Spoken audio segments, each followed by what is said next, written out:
Fala pessoal, como é que vocês estão? Beleza pura? Queridos, bora para nossa segunda aula, né? E aí, nesse dia de hoje, o mesmo esquema da primeira. Eu espero que vocês tenham assistido a primeira aula, você que está vendo depois.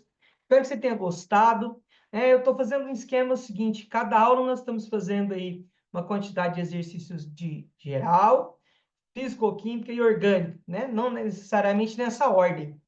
E, gente, eu tenho dito, né, que a prova da UENG é uma prova bem peculiar. Ela traz algumas particularidades dentro dessas três grandes áreas. E aí tem outra área que eles chamam de atomística, deu um pouquinho ali de bioquímica, que nas próximas aulas a gente vai abordá-las. E nesse projeto, né, você que está assistindo, que faz parte do grupo, se você não faz parte do meu grupo, eu vou deixar o link aqui, ó, você talvez que está me conhecendo por esse vídeo, eu vou deixar aqui um link, é um grupo que eu criei com alguns alunos, e você será muito bem-vindo, porque no ano que vem, na nossa revisão geral, nós vamos ter ali algumas aulas específicas para o ENG e de temas que eu vou criar, algumas questões eu vou transformar baseado na minha análise, e eu tenho certeza que isso vai te ajudar muito na química. Beleza? Então, se você não faz parte ainda desse grupo, entre aqui nesse link que vai estar abaixo aqui na descrição. E também, gente, por favor, não se esqueça de se inscrever no canal e de deixar aquele joinha. Você não faz ideia o quanto isso me ajuda, né? Eu percebi que eu tenho lá, por exemplo, né, algumas 10, 15 visualizações, porque esse vídeo está sendo colocado no meu grupo e eu vi que tem acessos externos. Então, ou se eu tenho 15 visualizações e 4 joinha, tem gente esquecendo aí de pagar, né? Então, por favor, queridos, estou fazendo com muito amor, carinho, e eu preciso só que você assista até o final e deixe aquele joinha para fortalecer o nosso trabalho. Acho que não é difícil, né? Você ir lá e dar aquele joinha para nós. Você também que você não tenha gostado, né? Tá tudo certo também. Mas, bora que bora. Queridos, nós vamos iniciar então com a química geral. Bora compartilhar aqui. E aí, hoje eu trouxe duas questõezinhas de cada. Eu tenho um compromisso e eu tenho que acertar e trabalhar esses temas. Mas foram 6 questões ao todo, ou seja, é como se fosse uma prova da UENG. A prova da UENG são 6 questões, né? Então, eu estou me baseando muito nessa estrutura de prova que a UENG coloca. Vamos que vamos, gente. Esqueci também de falar, né? Apesar de estar sendo compartilhado no meu grupo, mas como eu disse, tem alguns acessos externos e eu queria te conhecer. Você que não é meu aluno ainda, que não está no meu grupo, por favor, se identifique depois, entra lá no grupo, fala um joinha. E meu nome é Enio, sou um professor de química, dou aula há mais de 15, quase, na verdade, olha só, estou velho, quase 20 anos, faço ano que vem 20 anos de sala de aula e atuei já em diversas escolas particulares aqui da região de Uberlândia, já trabalhei em Araguari, em Araxá, Itumbiara, Uberaba, essa região toda aqui. E com muito prazer nós estamos fazendo esse projeto para auxiliar os meus alunos, né? E você que está chegando agora, seja bem-vindo e é um prazer poder te ajudar. Não se esqueça também de me seguir no Instagram, que lá também a gente tem muitas dicas sobre química. Bora, bora, gente! Deixe-me compartilhar com vocês o nosso aprendizado de hoje, né?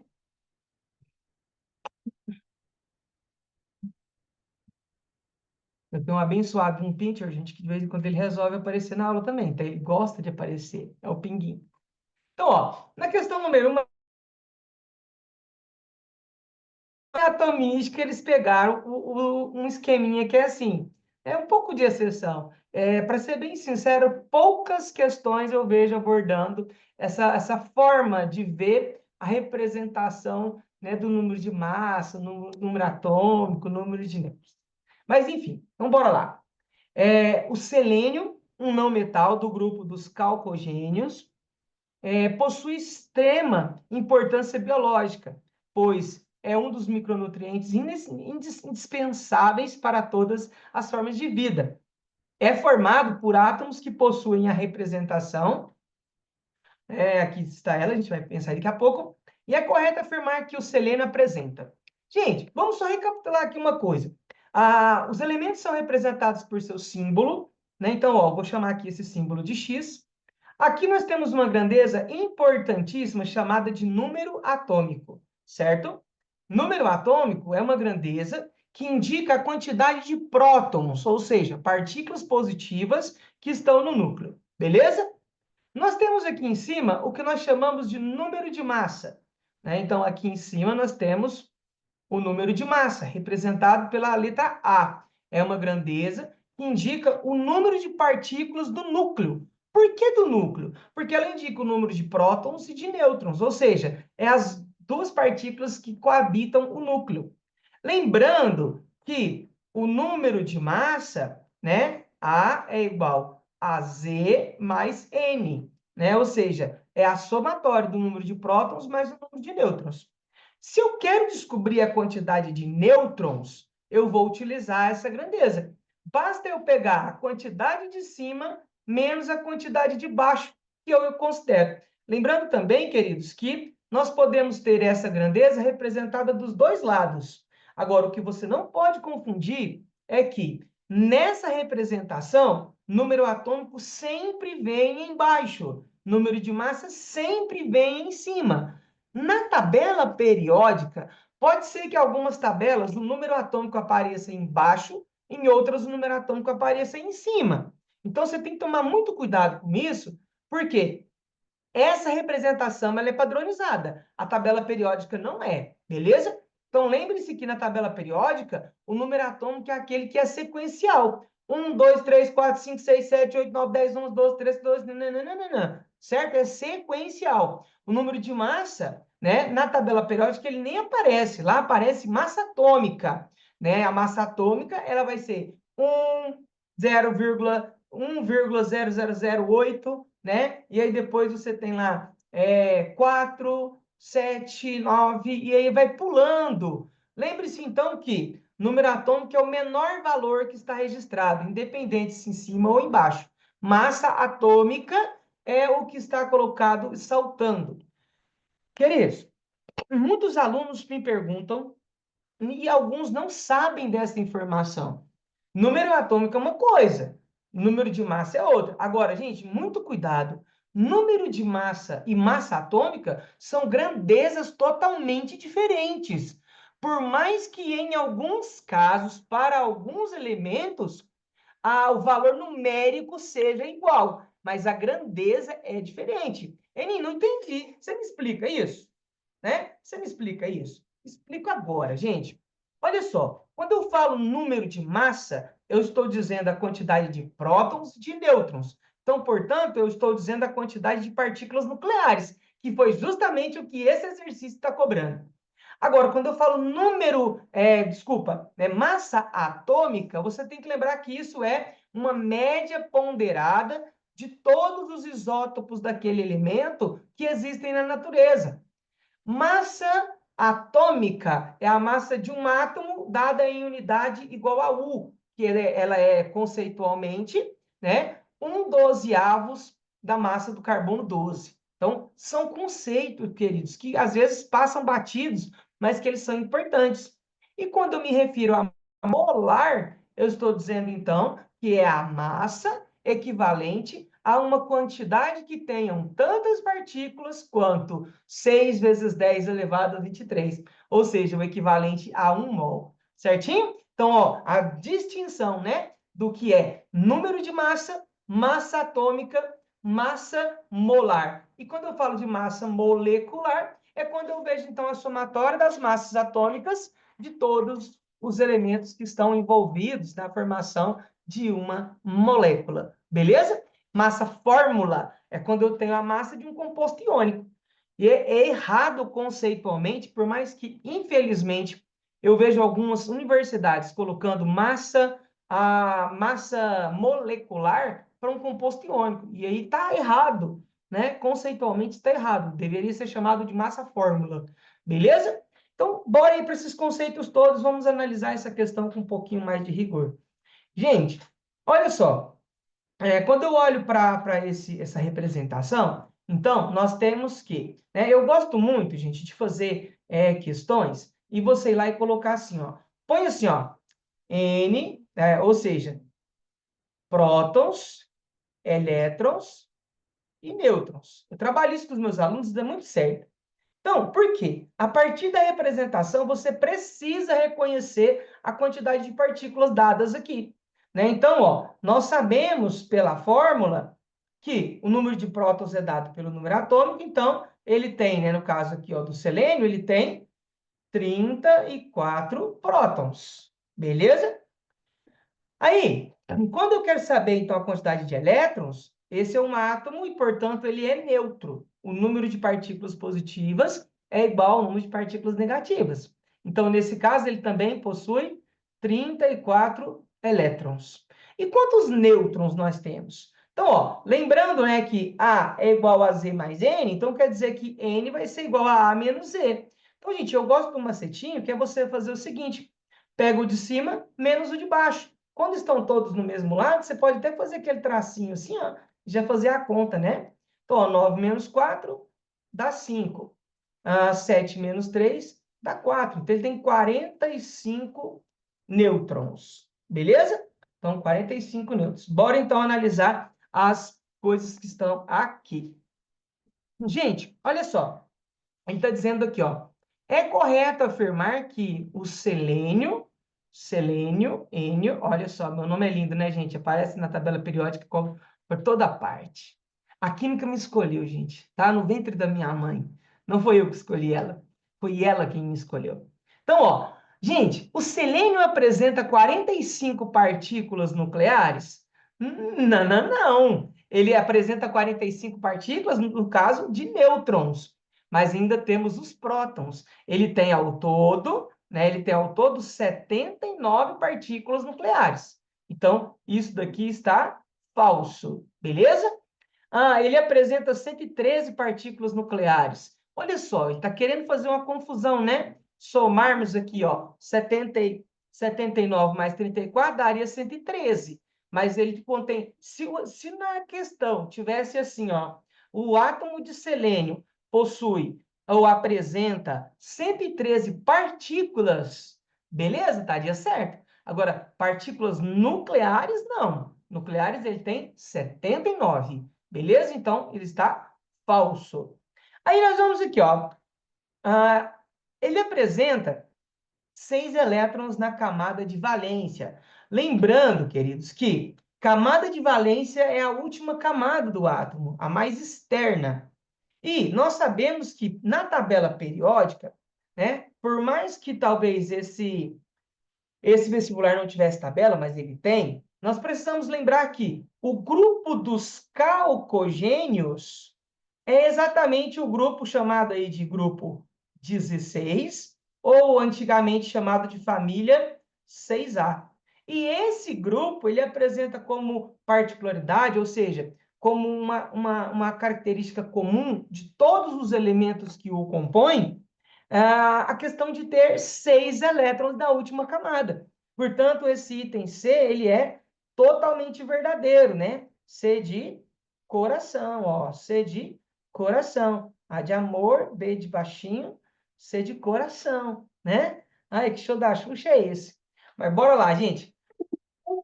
A letra D, só para a gente fechar, né? 2 elétrons de valência. Lógico que não, né? Quem tem 2 elétrons de valência vai ser os elementos do grupo, né? Do grupo 2 e o gás nobre hélio. E se a gente tem que lembrar, gente, a maioria dos metais de transição apresentam na última camada 2 elétrons, beleza? Mas isso não é o caso dos calcogênios.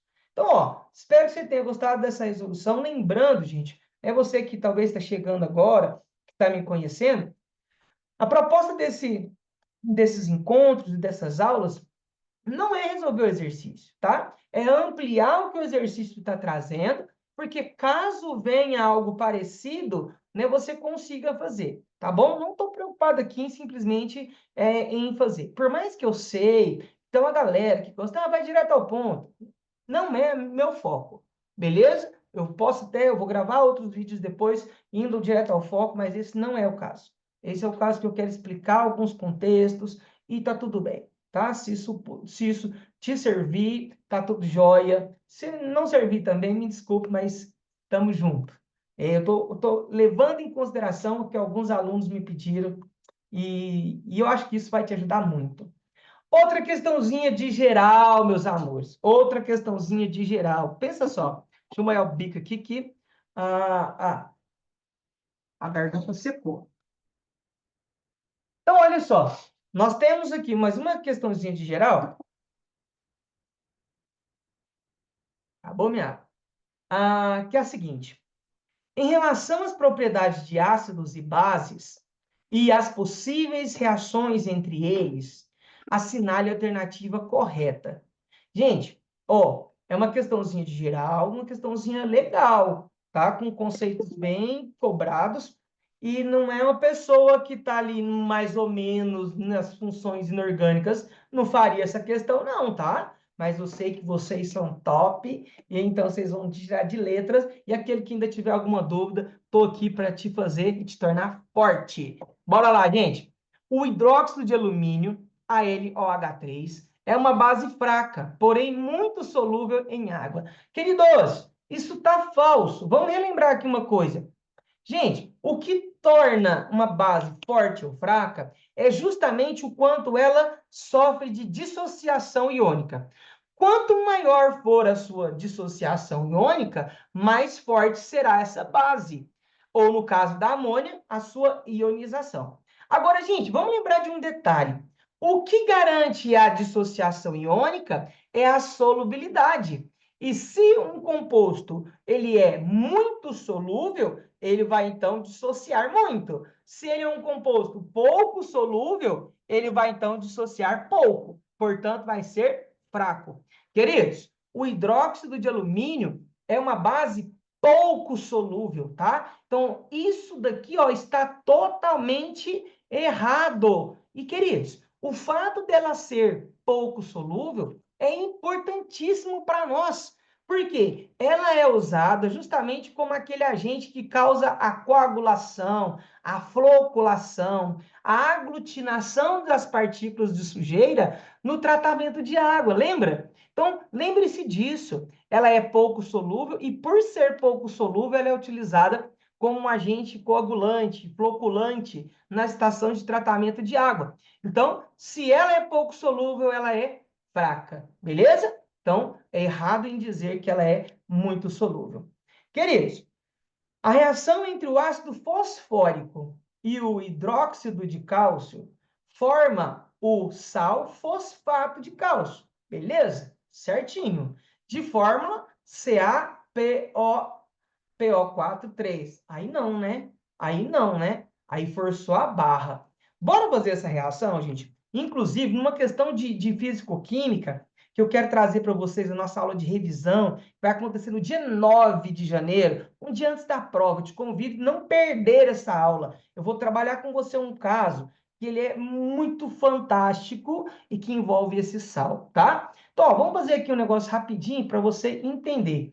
Quando eu falo, então, ó, ácido fosfórico, eu tenho H3PO4 mais o hidróxido de cálcio, né? Então, CaOH2. Quem vai formar? Gente, vamos lembrar, numa reação de ácido-base, né? Tem uma musiquinha que eu canto que é assim, ó. Oi, Ninha, eu quero te ver contente. Ensina uma química pra gente. Aqui no Desmistificando, nós sabe, tu tem moral. Ácido mais base, sempre dá um sal. Sempre dá um sal. Aí dá umas dancinhas assim, né? Faz aquela jogadinha de um lado para o outro e dá tudo certo. Queridos, vem comigo. Olha só. Lembre-se que numa reação de neutralização ácido-base, nós vamos ter o ácido contribui com o ânion, a base contribui com o cátion. Então, ó, o cátion do sal formado é o cálcio 2 mais. Vou pôr aqui em cima, depois eu vou apagar ele de novo, beleza? Então, 2 mais. Enquanto o ânion formado pelo ácido fosfórico, ele é o PO4. Olha só, PO4, 3 menos. Gente, regrinha do break. Ou seja, você pega as cargas e traz elas para baixo, fazendo uma cruzadinha assim, ó. Assim, ó. Deixa eu te mostrar, ó. Aqui, ó. Isso daqui você traz para cá. Isso daqui você traz para cá. Beleza?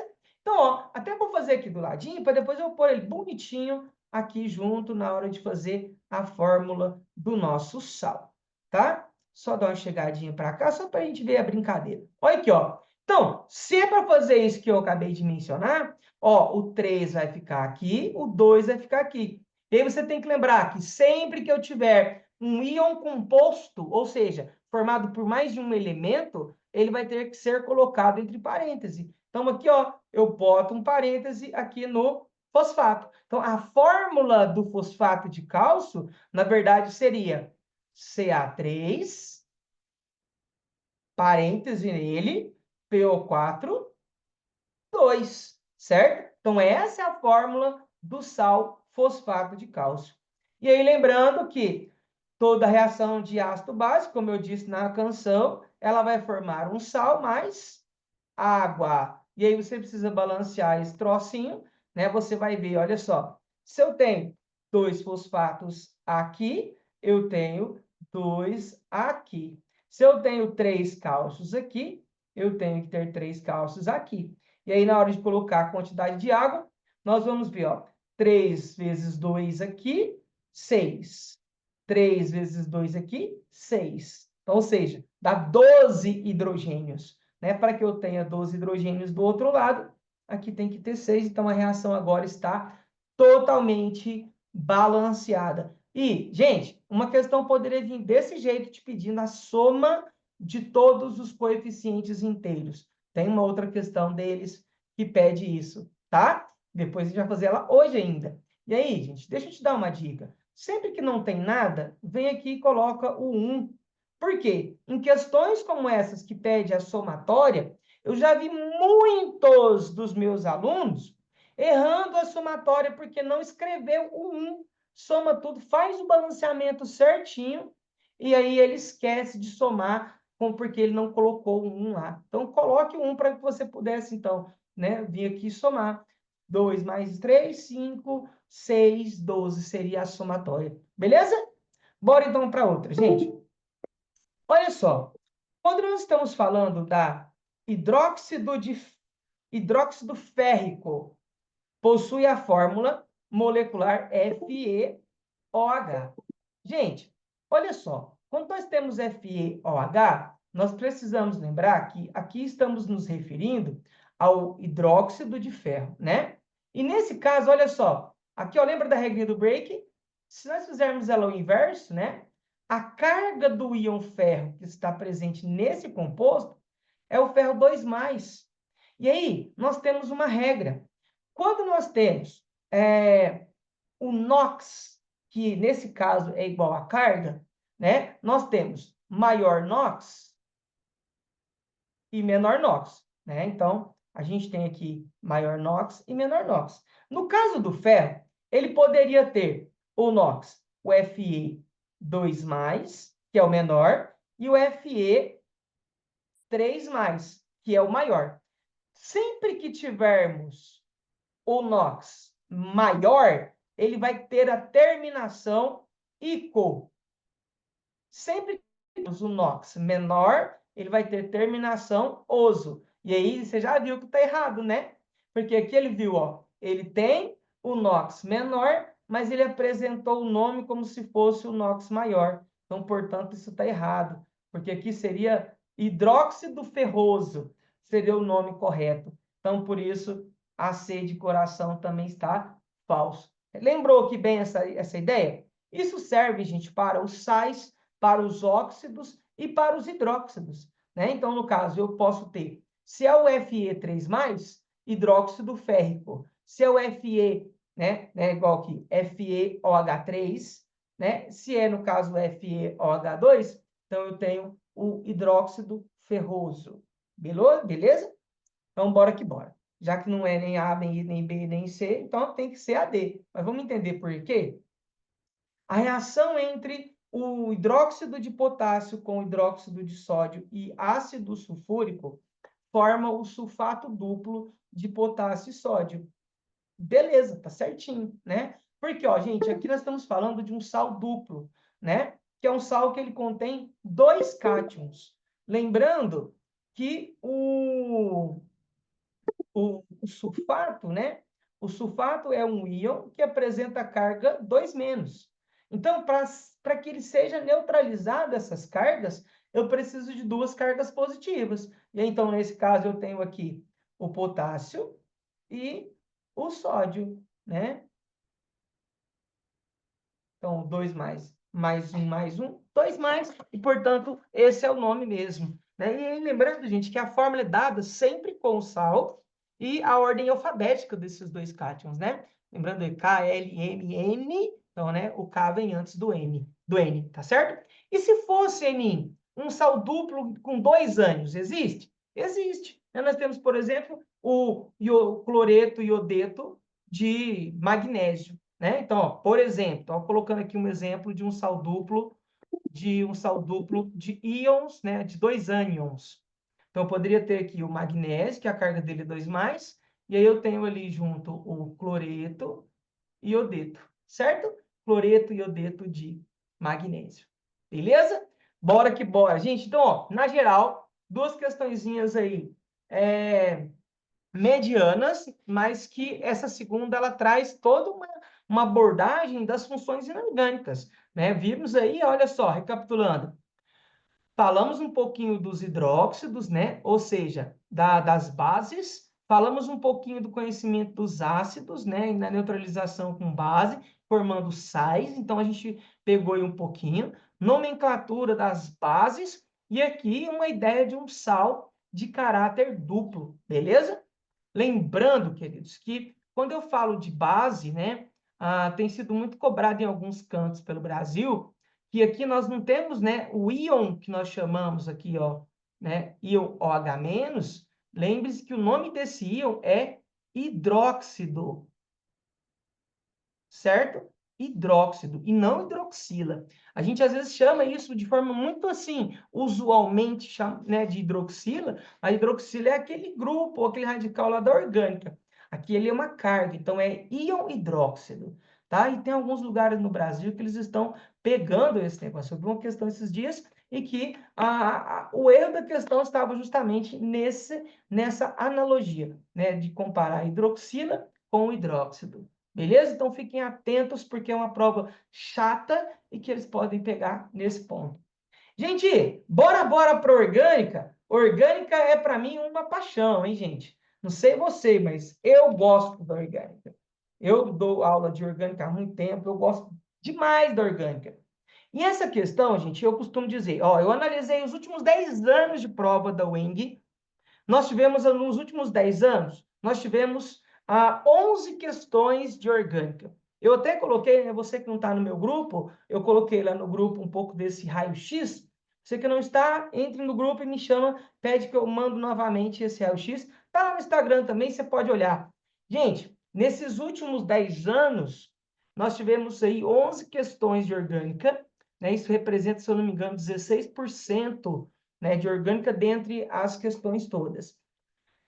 Eu vi 3 questões que eu me preocupei um pouco pela especificidade delas, né? Mas outras elas são cobrando muito bem cobrado a base. Essa questão aqui, eu fiz ela recentemente com os alunos presencialmente e comentei com eles. É uma questão que ela demandava um tempo, né? Porque você tem que pelo menos analisar as estruturas, mas ela trabalha um pouquinho de específico, né, na análise de cada item. Então, isso não é uma coisa que é recorrente na prova da UENG, mas é importante a gente lembrar que desses últimos 11 anos, nós tivemos aí algumas questões que elas destoam de uma normalidade no que falamos aí de Brasil, beleza? Então, conceitos da orgânica têm que ser bem aprofundados. E na nossa aula do dia 9/1, ou seja, antes da sua prova, eu quero trazer uns exercícios para nós pensarmos com muito carinho, em alguns pontos que são bem específicos dentro da orgânica. Por exemplo, lá na isomeria, não veio nada de isomeria tão específico ainda, e pode ser que apareça algumas reações orgânicas. Lá eu vou trabalhar com vocês algumas que são importantes, mas que não são tão estudadas, né? Porque hoje a gente vai ver na segunda questão de orgânica uma questão também bem específica, certo? Então, ó, bora lá para essa questão, para nós entendermos o que eu estou falando aí com vocês. Certinho?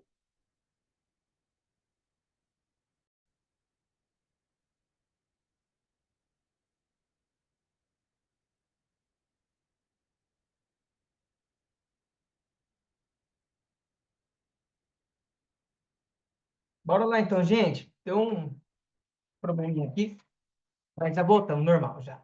Olha só, questãozinha de 2022, hein? 2 anos atrás.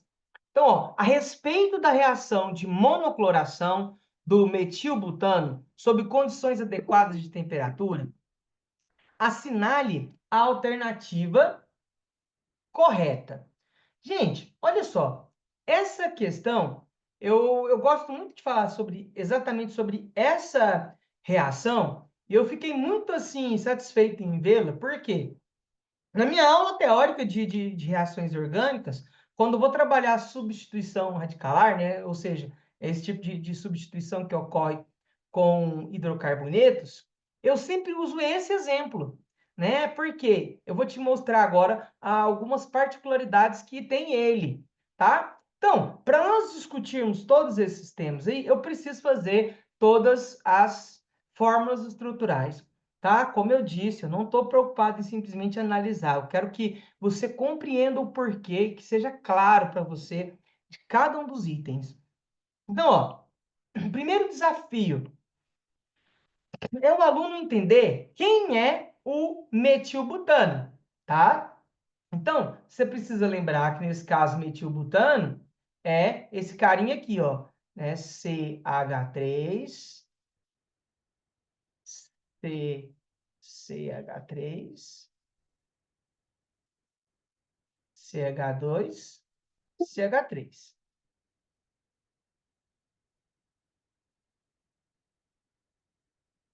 A minha mesinha está desconectando e conectando sozinha. A gente precisa desse barulho. Então, ó, aqui nós temos CH3, CH3, CH3. Gente, olha só, numa questão fechada como essa, você não vai perder tempo em fazer tudo bonitinho desse jeito.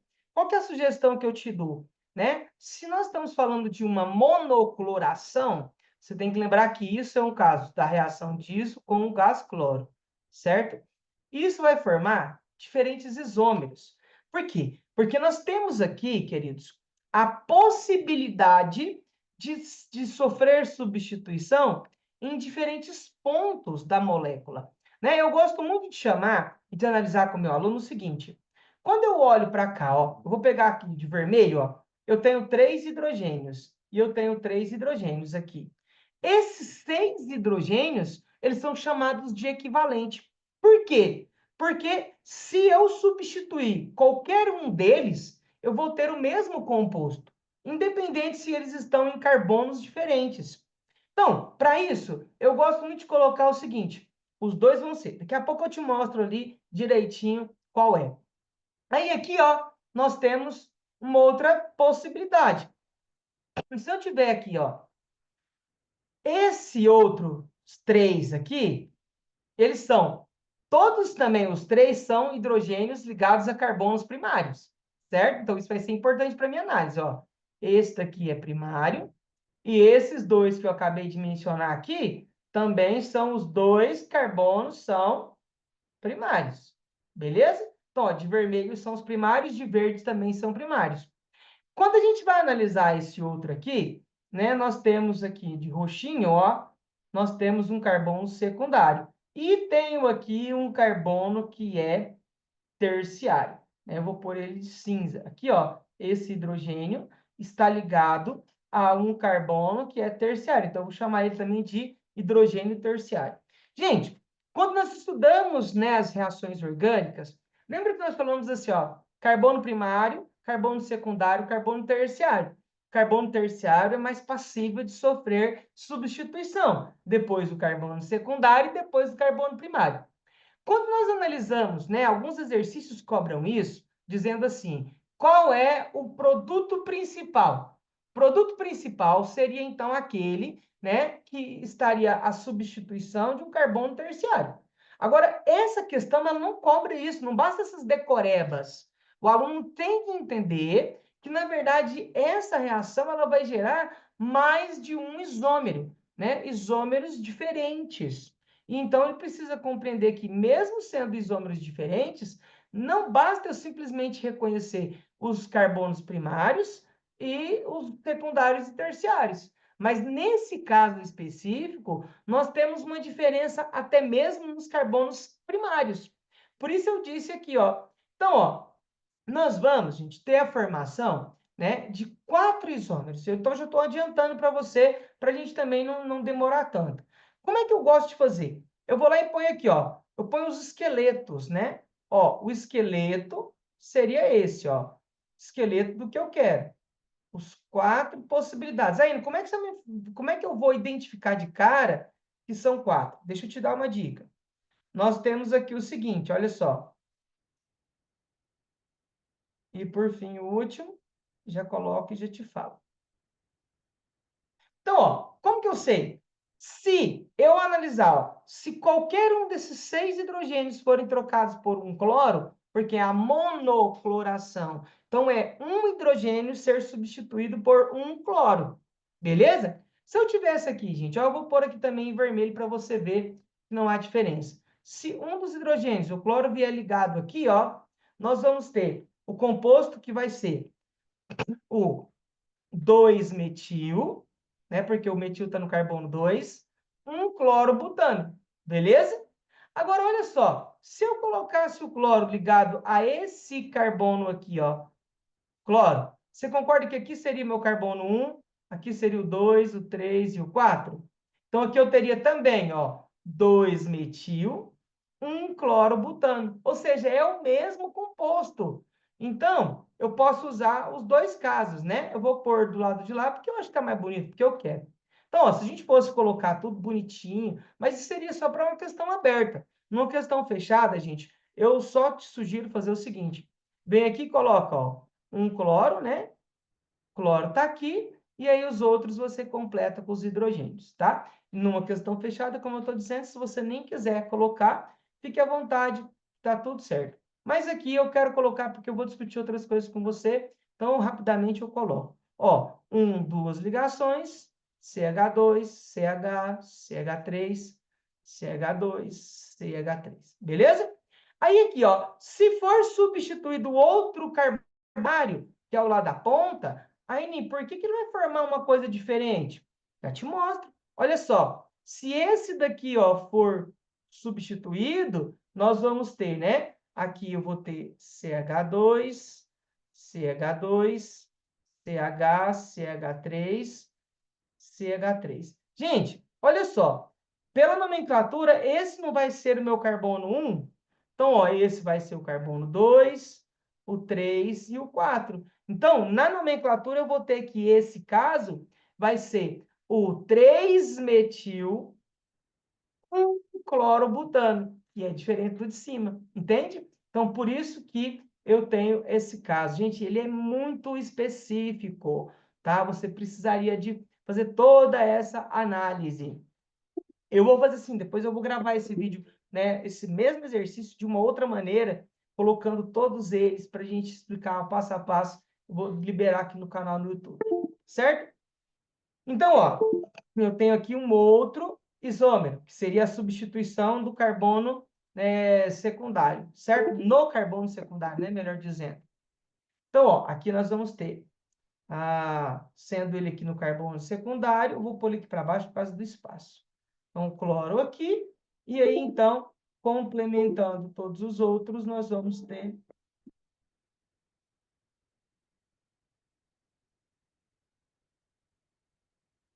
Nós vamos ter... Esse barulho está me incomodando. Então, ó, CH3, 1, 2, 3, CH, aqui CH, CH3, CH3. E aqui no último, né, gente, nós vamos ter a substituição no carbono, que eu chamei aqui de carbono terciário, então, representado aqui pelo cinza, eu vou pôr aqui, ó, um cloro ligado a ele, e todos os outros eu completo com CH3, CH3, CH2, CH3. Então, ó, analisando todos esses carinhas aqui, bora ler as alternativas. Então, ó, haverá a formação de 3 isômeros opticamente ativos? Lembrando que para ser oticamente ativo, nós precisamos ter carbonos quirais, né? Carbonos quirais. E carbonos quirais precisam ter 4 grupos diferentes. 4 grupos diferentes. Né? Então, aqui nós vamos ter uma análise da seguinte maneira. Nós vamos ter aqui, ó, esse carinha é número 1. Esse carbono não pode ser quiral, porque ele tem 2 metil. Então, ele não é ele não vai gerar, né, compostos oticamente ativos. Então, ó, esse daqui não pode ter. Esse daqui, nós temos 2 aqui, nós temos aqui, também não pode ter, né? Esse daqui, ó, nós vamos ter,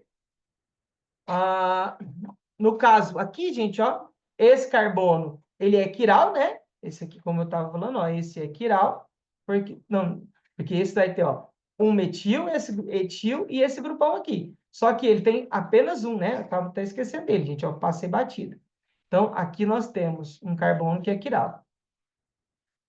Nesse de baixo, gente, aqui nós temos, ó, esse daqui, que tem 4 ligantes, mas 2 são iguais, então ele não é quiral. Aqui eu tenho 2 hidrogênios, então ele não é quiral.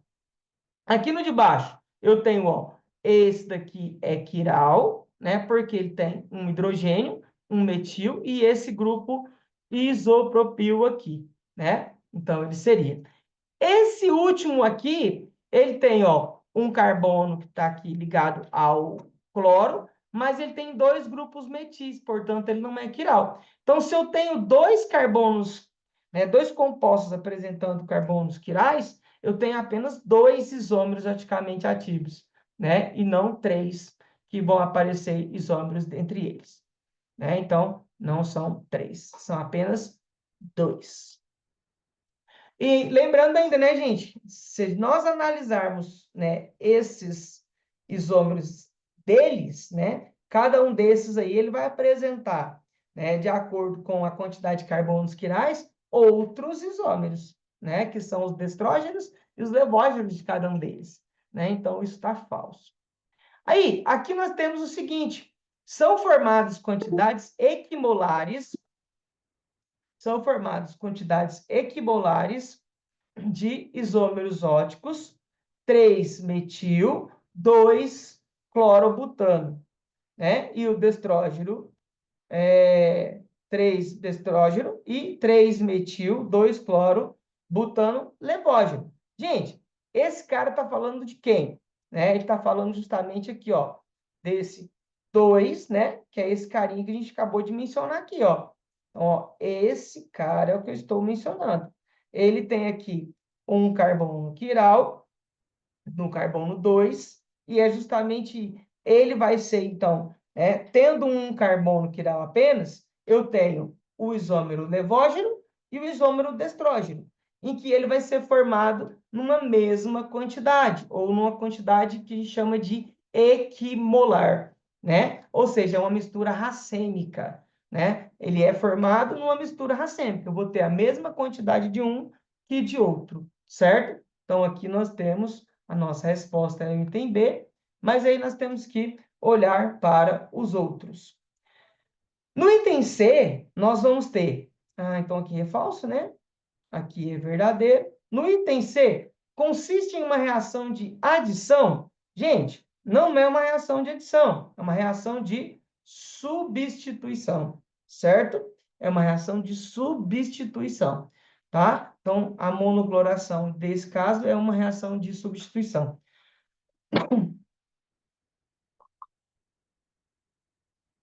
Para que houvesse uma reação de adição, é importante lembrarmos que é necessária a presença de insaturações, dupla ou tripla. E lá nós estamos falando do metilbutano. Então, não tem dupla e nem tripla. Certinho? Letra D.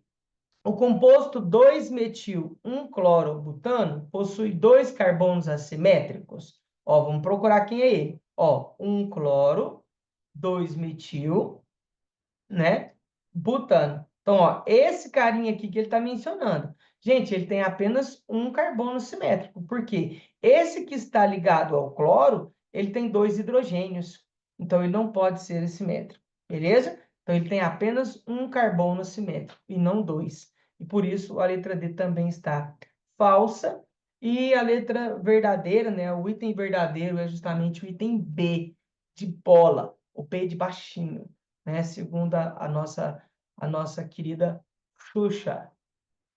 Que eu não gosto de Xuxa, tá, gente? Eu sou direto, eu não gostava de Xuxa quando era menino, e hoje para mim não faz diferença, mas quando era menina eu não gostava de Xuxa, não. Achava, enfim, não assistia o show da Xuxa. Aí, olha só, queridos. Bora então para mais uma de orgânica e uma também específica, tá certo? Também específica. Gente, olha só. 2019, uma questão falando de os óleos essenciais são compostos aromáticos voláteis extraídos de plantas que são utilizados na aromaterapia, devido às suas propriedades analgésicas, relaxantes e estimulantes. Gente, bora então, ó. Tem aqui as fórmulas estruturais de alguns componentes dos óleos essenciais. São apresentados a seguir. Sobre elas, nós vamos falando um pouquinho, né, de cada um desses itens aqui. Então, ó, vamos olhando para os itens e voltando nas fórmulas, tá? Porque aí a gente analisa direitinho. Gente, letra A. A reação de oxidação da hidroxila no linalol com permanganato de potássio em meio ácido produzirá cetona. Gente, vamos olhar aqui, ó. Quem é o linalol? Linalol é esse primeiro aqui, né? Lembrando que essa hidroxila, olha, é uma hidroxila ligada a um carbono que ele é classificado como um carbono 2, 3, um carbono terciário. Gente, e por isso nós chamamos isso de álcool terciário. Gente, nós não podemos esquecer, em hipótese alguma, que álcoois terciários não sofrem oxidação, né? Nós temos que um álcool primário, ele se oxida a aldeído e depois a ácido carboxílico. Mas um álcool secundário, ele se oxida a acetona. E um álcool terciário não sofre reação de oxidação com permanganato, beleza? Então, nós vamos ter essa reação, ela não acontece. Então, isso é falso. Falso. Muito calor aí na casa de vocês? Porque aqui tá osso, hein? Você tá doido, tô com calor danado aqui. Uma aguinha aí, a gente tá, ó, sofrendo. Eu sou de Uberlândia, Minas Gerais. E aí, você que está assistindo esse vídeo, põe para mim, deixa aqui no comentário de onde você está assistindo esse vídeo, beleza? Para me ajudar a saber com quem eu estou falando. Gente, olha só, esse item é muito específico, tá? Um teste apropriado para diferenciar o citronelal do anetol é o reagente de Tollens. Gente, isso é verdadeiro. Agora, Eni, esse carinha Tollens, que é isso? Gente, reagente de Tollens é justamente um reagente que é usado para diferenciarmos aldeídos de cetona, tá? Então, quando eu uso ele, eu quero, né, porque ele é reativo. Ele causa a oxidação do aldeído em ácido carboxílico, mas ele não vai causar a oxidação da cetona, pelo fato da cetona ser mais estável do que o aldeído. O aldeído está na ponta, portanto, ele é passível de sofrer oxidação. A cetona, ela é a função mais oxidada, então ela não vai sofrer. Né? Nesse caso aqui, gente, não é necessário, eu acredito que não viria cobrando, né, uma especificidade de como essa reação acontece. Mas é importante que o aluno soubesse que o reagente de Tollens ele seria usado para identificar, né, um aldeído no lugar de uma cetona. Ele é muito usado também para identificarmos açúcares redutores, justamente pelo fato dos açúcares serem, né, grupos que têm aldeídos, tá? Um detalhe, gente, que aqui, ó, nesse caso do álcool aqui, eu poderia usar o que a gente chama de reagente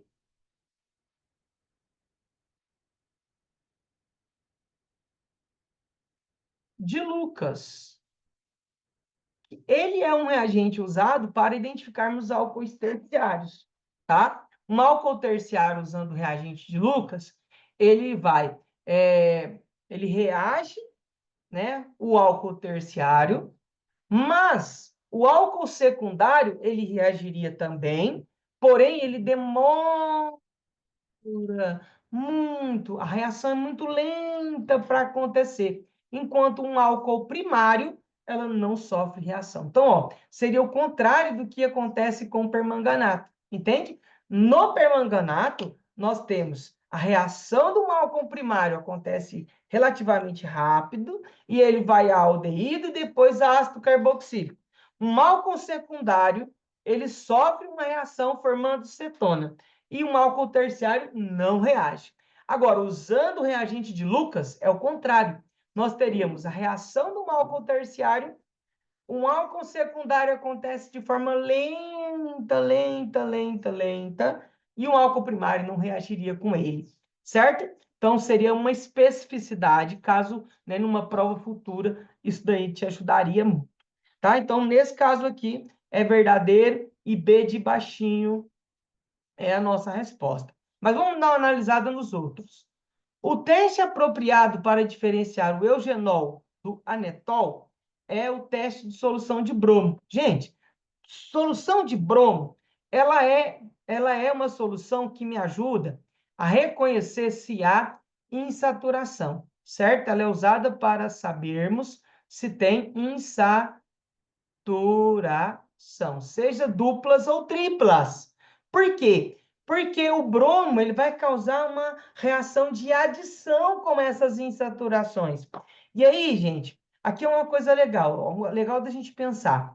Quando eu coloco um composto na reação de solução de bromo em tetracloreto, nós vamos ter uma mudança de cor. O bromo é meio avermelhado. Então, quando ele sofre uma reação de adição, ele vai formar um composto que é transparente. Então, se eu observar a descoloração, ou às vezes eu já vi em algumas alternativas, falando do descoloramento da solução de bromo, isso significa que o teste foi positivo e que aquele composto utilizando apresenta insaturações. Eni, nesse caso aqui, ó, vamos analisar. Se eu estou querendo saber sobre o eugenol e o eugenol e o anetol, olha, veja só, aqui ó, no eugenol eu tenho a presença de uma insaturação.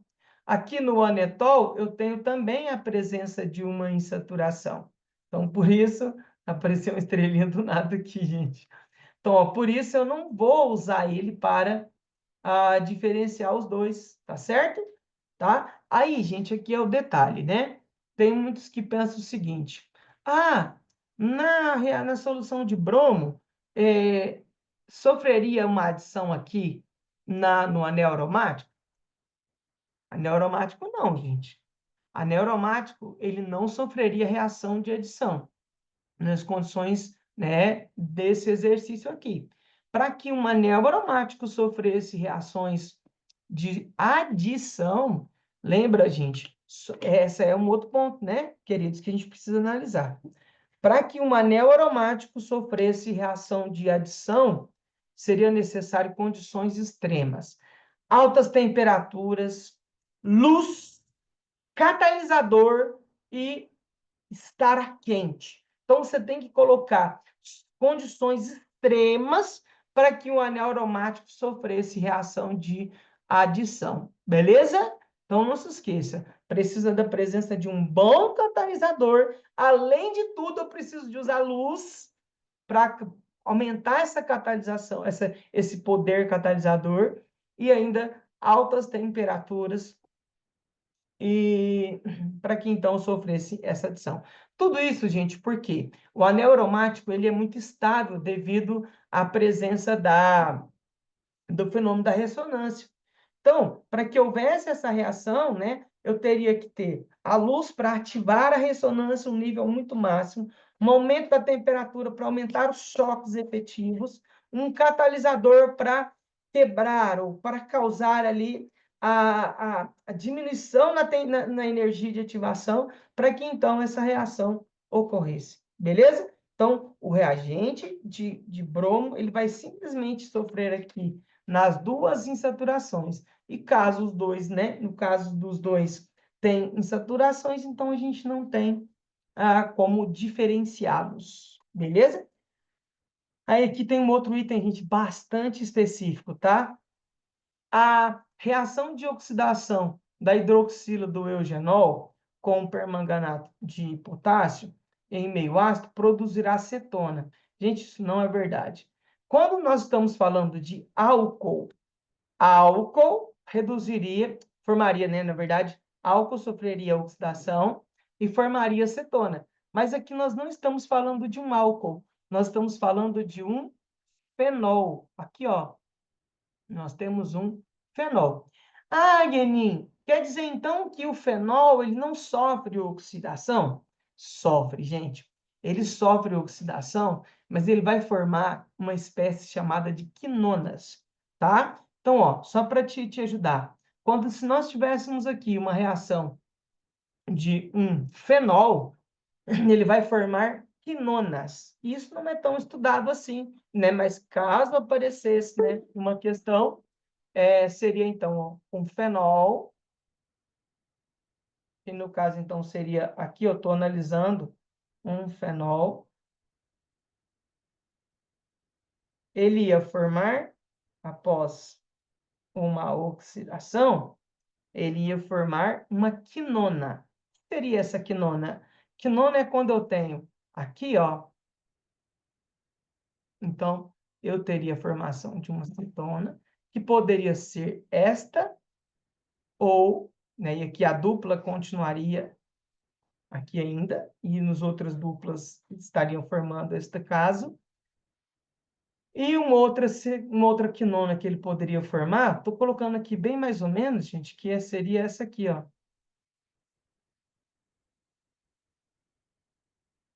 Certo? As quinonas, tá? Então, nesse caso, a quinona é quando eu tenho, né, duas cetonas dentro de um anel, tá? Então, nesse caso aqui, ele poderia formar estas quinonas, e não o caso aqui das cetonas, tá? Então, aqui ficaria, na verdade, aqui tem uma dupla também.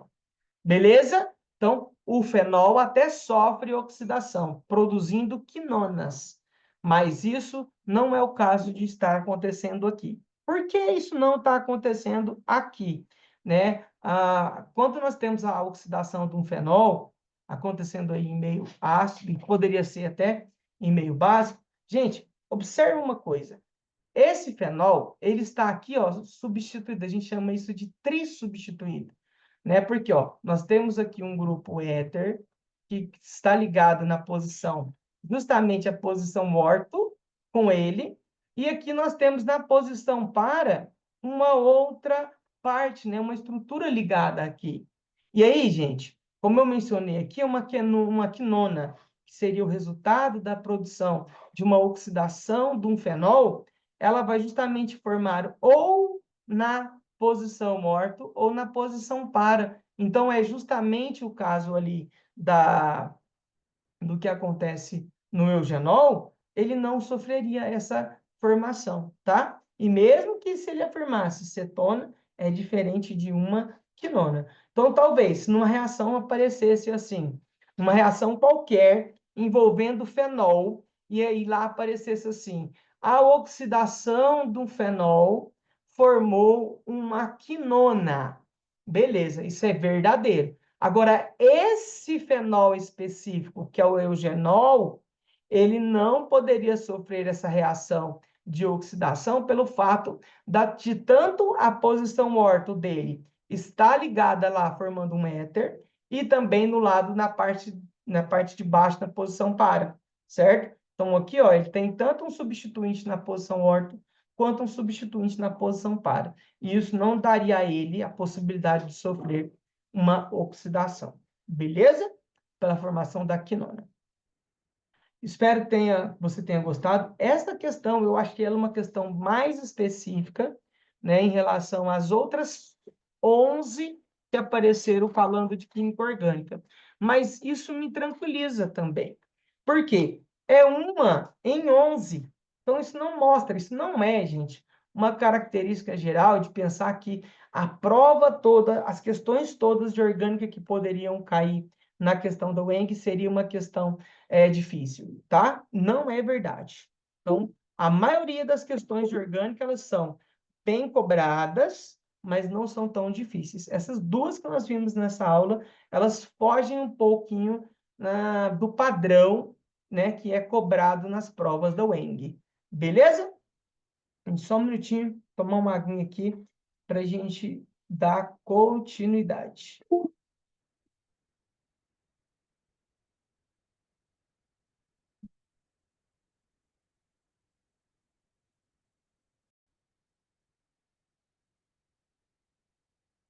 Bora, então, agora de físico-química, e aí, ó, 2019, nós temos uma questãozinha, 2018, perdão, né? Uma questãozinha assim, para físico-química, né, gente? Como diz uma aluna minha muito querida, ela falou assim: Enin, físico-química não, físico-química é chato, físico-química é difícil. Queridos, mas vocês viram o meu raio-x, né? Nós temos uma maior parte, uma maior proporção de questões da físico-química, então você precisa se preparar.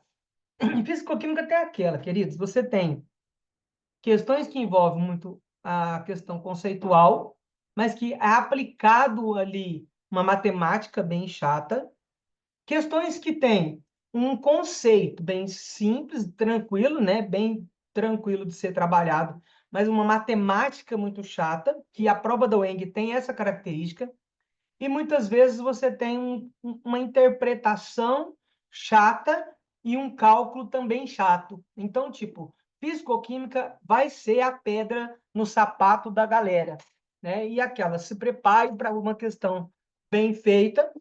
Na hora da matemática, querido, eu vou te ensinar aqui de um jeito que, para mim, eu acho que é claro. Mas, olha, com todo carinho e amor, cada um tem o seu jeito. Eu tenho alunos que são fantásticos na matemática, que vai lá e faz assim, ó. Ah, dois, três, quatro, e pronto, fez a questão, beleza? Eu, às vezes, tenho o meu raciocínio, você tem o seu e tá tudo certo.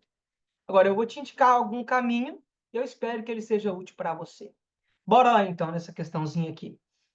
Nós falamos assim, ó. Em um balão volumétrico, foram adicionados 60 ml de uma solução de ácido nítrico, HNO3, de concentração desconhecida, e 40 ml de solução de hidróxido de potássio, 0,4 mol por litro. Sabendo-se que o pH final da mistura é igual a 12, é correto afirmar que a molaridade da solução de ácido nítrico era de. Queridos, nós estamos falando de uma titulação. Na verdade, é uma forma de titulação, porém, nós temos aqui uma neutralização que não é uma neutralização em si, né? Porque nós colocamos uma quantidade maior de um dos envolvidos. Então, ó, vamos pensar aqui direitinho, vamos fazer a reação. Se a gente analisa, então, H,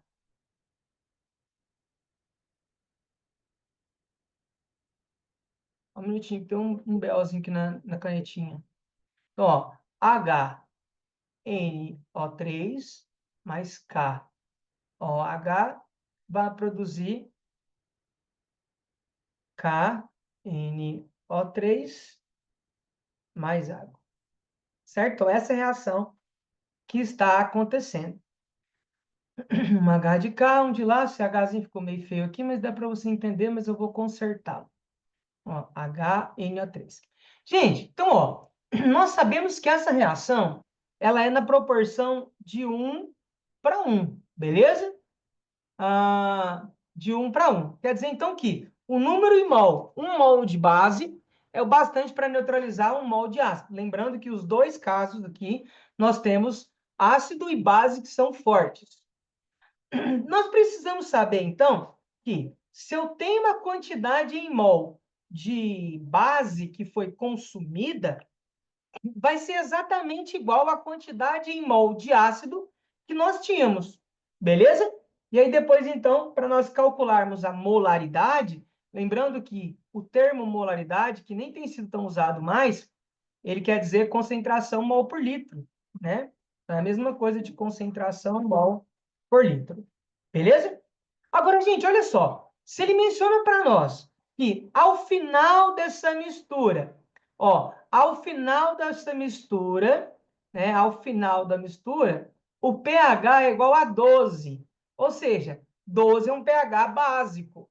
Então, quer dizer que foi adicionada uma quantidade de base, neutralizou todo o ácido, mas essa quantidade de base ela é superior à quantidade de ácido. Então, por isso, o pH final ficou um pH 12. Para nós sabermos a quantidade em mol, né, que foi consumido, que é exatamente a quantidade de ácido que tem nesse sistema, nós precisamos, então, investigar a quantidade em mol de base no início, quando foi adicionado, e diminuirmos pela quantidade do que sobrou né, da base no final. E então, depois, fazendo essa diminuição, a gente encontra a quantidade em mol do ácido, certo? Isso porque a relação é de 1 para 1. Você tem que tomar muito cuidado com isso. Porque se nós tivéssemos um ácido, por exemplo, sulfúrico, a proporção seria de 2 para 1. Entende? Aliás, né? De 1 para 2, sendo exato pela ordem que eu coloquei aqui. Vamos lá, então, gente. Para nós sabermos, então, eu vou calcular aqui inicialmente a quantidade de base. Então, ó, número de mol do KOH no início, certo? Então, ó, no início. No início, eu tenho uma quantidade disso aqui. Gente, olha, eu gosto muito de usar, né? Nesse caso, é bom a gente usar a fórmula até para andar mais rápido, mas pode usar também a regra de 3.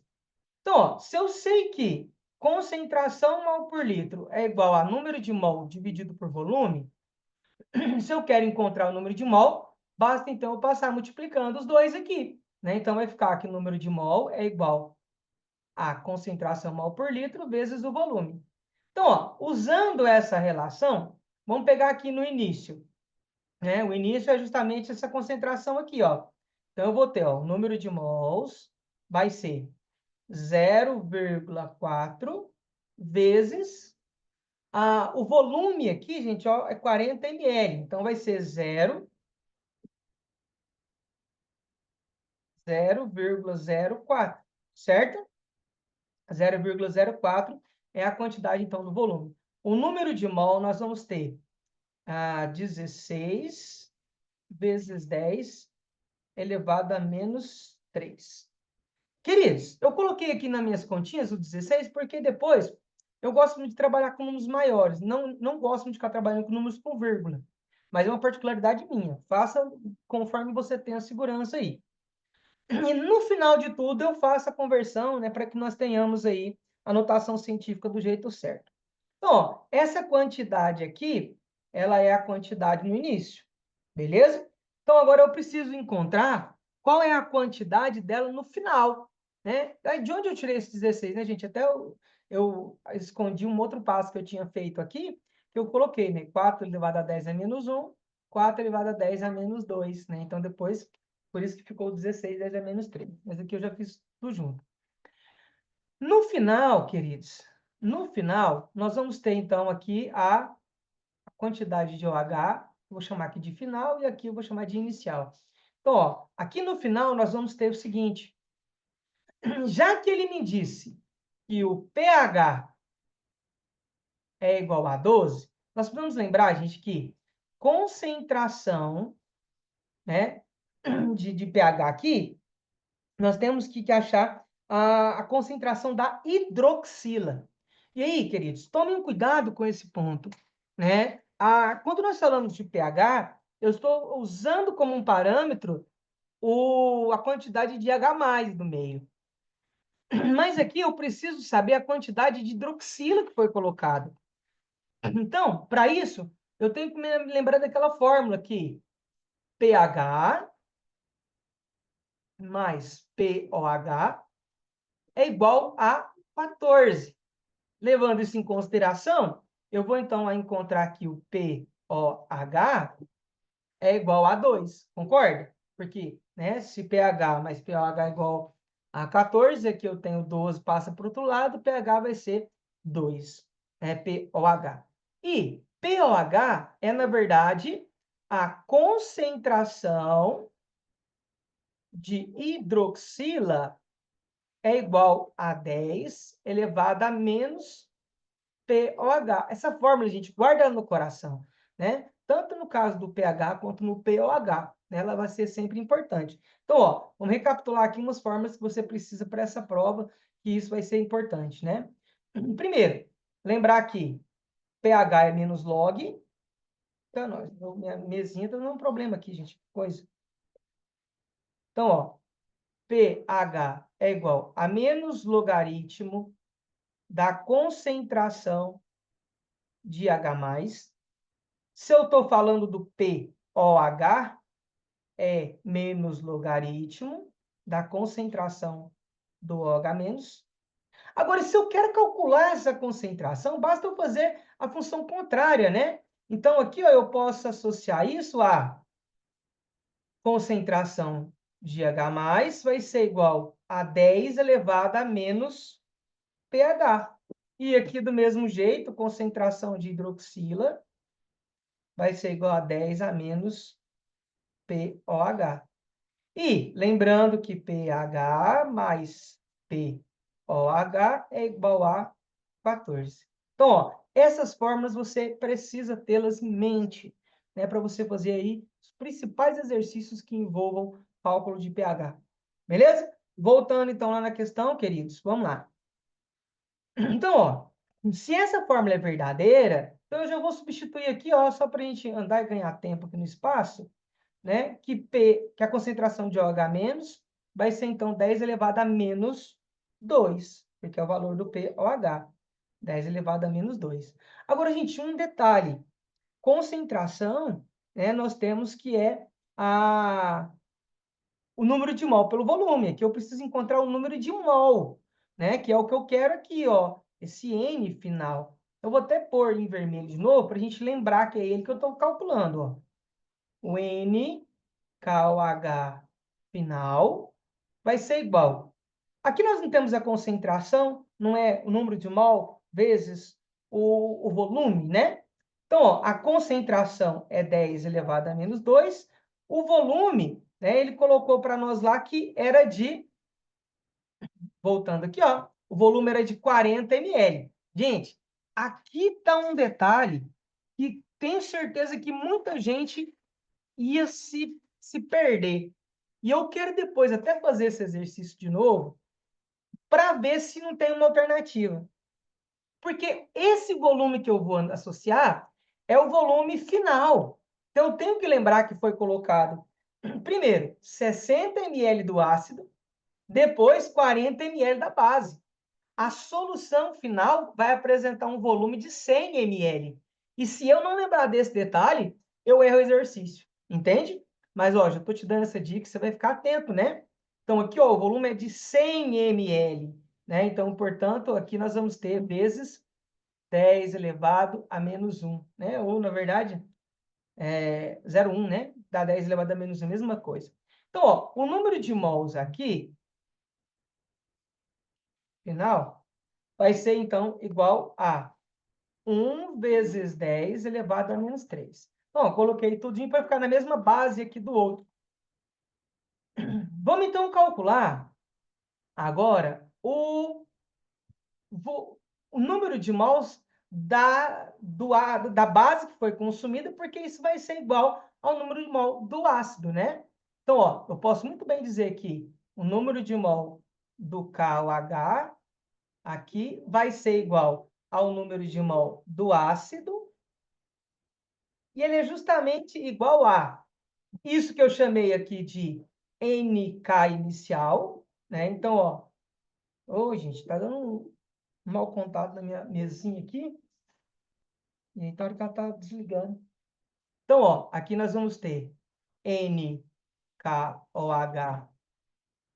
inicial menos NKOH final. Então, ó, isso daqui, ó, o número de mols de NO3 vai ser igual a 16 vezes 10 a menos 3, menos 1 vezes 10 a menos 3. Isso, então, vai ser igual a 15 vezes 10 a menos 3. Agora, gente, olha só. Aqui, né, eu estava dizendo da questão da matemática. A matemática ela é muito chata, se a gente não tomar cuidado, um detalhezinho a gente erra todo o exercício, né? Eu já passei por situações assim, e eu acredito que muitos também. Muitos bons alunos que às vezes erram ali uma vírgula e a gente acaba, né, perdendo todo o exercício. Então, ó, eu terminei o exercício? Não, porque ele quer a concentração do ácido. Então, a gente precisa lembrar que a concentração, vou mudar a cor aqui para ficar bem destacado, a concentração do HNO3 vai ser igual ao número, né? Lembrando que concentração molar, o chamado de molaridade, é número de mol por volume. Então, ó, a concentração molar aqui vai ser o número de mol que ele falou ali, que é de 15 vezes 10 elevado a 3 negativos, né? Dividido pelo volume da solução. E agora, de novo, ó, o volume da solução 60 ml, né? Então, aqui eu vou ter 0,06 litros. Porque aí sim eu vou ter aqui a quantidade em mol e aqui eu vou ter a quantidade em litro. Então, a concentração do NO3 vai ser igual a 0,25 mol por litro, o que está constando no item B. Beleza? Então, uma questãozinha que eu a considero difícil, e ela está, né, no caso de alta dificuldade, e que muitos vão ter dificuldade. Se você está estudando, fazendo bastante exercícios nessa vibe, você está na frente de muita gente. Tá? Eu espero que você tenha entendido. Qualquer coisa, você pode me chamar aqui que a gente vai conversando. Tá joia? E como eu disse, matemática você pode fazer de um monte de tipos diferentes. Beleza? Bora para a nossa última questão, meus amores. Bora para a nossa última questão, para a gente terminar aí mais essa aulinha. E nós vamos falar de uma questão agora, gente, que ela foi polêmica. Quer um cafezinho, gente? Tomando um cafezinho aqui, vai ficar de boa, né? Gente, essa questão de 2018, ela foi polêmica, tá? Eu vi, né? Eu fui buscar depois para ter uma noção lá, até com um colega que trabalhava lá nessa região na época. Ele falou, galera ficou meio surtada. Por quê? Já vou de antemão de te contar. Esses potenciais que eles forneceram na prova, eles trocaram os potenciais. Eu bati o olho nela e falei assim, peraí, a gente trabalha, né? A gente não é obrigado a saber potenciais. Mas como a gente trabalha com isso o tempo todo, na hora que eu olhei, eu falei assim, peraí, tá trocado esses potenciais. E aí, né, o que a banca colocou como resposta na época, que eles não anularam essa questão, foi que mesmo que os valores estejam trocados, se o aluno levar em consideração todos os princípios da fisicoquímica que estão exigidos na questão, não altera o resultado dela, tá? E realmente não altera, né? A gente vai fazer... Então, ó, mesmo sabendo que os valores foram trocados, eu vou fazer conforme foi colocado ali, certinho? Então, ó, bora lá. Considerando as seguintes reações em uma célula galvânica com eletrodos de alumínio e chumbo, é correto afirmar que a, ele é o agente redutor e o chumbo é o agente oxidante? Gente, primeiro a gente precisa aqui analisar umas coisas, né? Quem reduz, quem oxida, a gente precisa colocar isso bem claro na estrutura, tá? Então, vamos pegar aqui de ladinho e vamos discutir um pouco, depois a gente vem analisando à luz aqui né, dos itens todos. Gente, lembrando que se eu tenho os dois potenciais, eu tenho que olhar aquele que apresenta o maior potencial de redução, ele vai obrigatoriamente reduzir. E aquele que apresenta o menor vai, então, oxidar. Então, ó, olhando para esses dois, nós sabemos que o menos 0,13 é maior do que o menos 1,66, né? E, gente, é uma coisa que parece simples, mas muita gente cai nesse pega. Não foi à toa que eles colocaram esse exemplo, tá? Porque muita gente olha para os números, né? E acha que só os números bastam, esquece de olhar o sinal. Então, ó, se esse daqui tem o maior potencial, então quer dizer que ele vai reduzir, certo? Então, ó, ele vai reduzir. Se é uma pilha, ele vai reduzir. Nós sabemos que na pilha, quem reduz é o cátodo, certo? E que esse apresenta o sinal positivo. No outro lado, então, nós vamos ter que esse vai sofrer oxidação por ter um menor potencial. Ele, então, comporá o ânodo desta pilha e que, portanto, tem um sinal negativo, certo? Agora, gente, vamos então analisar só nesse ponto, né? Se a gente for fazer o restante aí, a gente vai precisar de fazer a global. Então, eu vou refazendo ela aqui embaixo para a gente discutir de forma completa e para você ver que realmente o que eles colocam não tem uma alteração, mesmo que esteja errado os valores. Então, ó, sabendo que o alumínio vai reduzir segundo os dados informados no exercício, então nós vamos ter que Al 3 mais 3 elétrons, formando alumínio, e o seu potencial é de menos 0,13, certo? Aí nós temos, então, que o chumbo vai oxidar, segundo os dados do exercício. Gente, já expliquei isso. Então, ó, nós vamos ver que, então, eu vou ter o chumbo,